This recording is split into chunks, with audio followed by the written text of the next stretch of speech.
So the next step is to put your foliage on. So there are tons and tons and tons of beautiful foliage over here to choose from. I would suggest you choose 3, 4 different types to go together.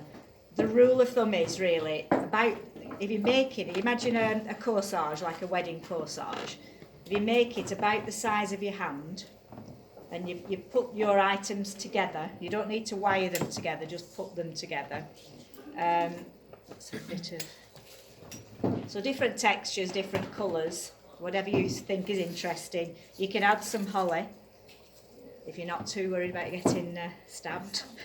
And just chop the bottom. Don't have really long stems like that because they do get in the way. So I've got about 5 things together, which is possibly a bit too much, but you could do 1, 5, 1, 3, and just alternate them. What you want to try to achieve is when you put it on, you wire it. I'll show you that bit first. There's my wire gone. So you take the wire over it and really secure it about maybe 3 times all the way around.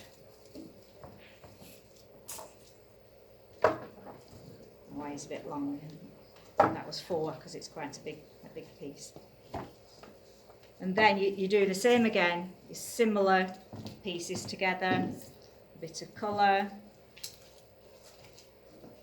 and leaves. I mean, there are all sorts of different shapes. I would suggest you work from left to right, so unless you're left-handed, always put your corsage on that way around. What you want to try to achieve is to cover this ring, sort of all 3 sides of it. So you put one way, and then the next one you overlap a little tiny bit further down. Make sure you don't get the gaps too big or it will look a bit bitty. And then you wire the next one on. Your wire should be there. And you work your way around like that. So your stalks are always going in the same direction as you go around. So that yeah, because what you're doing is you're covering the wire over on your foliage, and then the next lot of foliage will go on top of your wire, and it's all out of sight then. Yeah. Okay, and then you follow on by doing another one, and angle them on the side, in the middle, on the inside, middle, outside, inside, all the way around. So you're not just doing a line of them, or else you'll have the sides bare. Try to keep it even. Don't worry too much though, because you can always go back at the end and just push something in to cover a gap. Yeah. So don't worry about it so much. And don't worry about colour.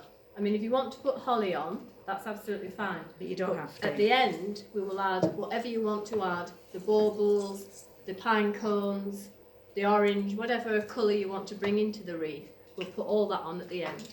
So if I just show you just the wires that are on your table, I'm just going to do this at this stage, and then because everybody works at a different rate this afternoon, and so you can just wire them onto your wire, fold it in, twist it round. Don't film that. Okay.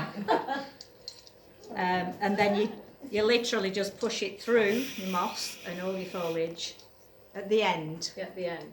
So when you're finished, opposite direction. yeah. So you just push it in, and then you can tie your wires off on the back. But we'll help you to do that as you come to that. Do all the greenery first, all the foliage first, then put your decorations on last. Then you can get them even all the way around, and it looks good. So do we just go around and grab what foliage we Go want? grab whatever you like.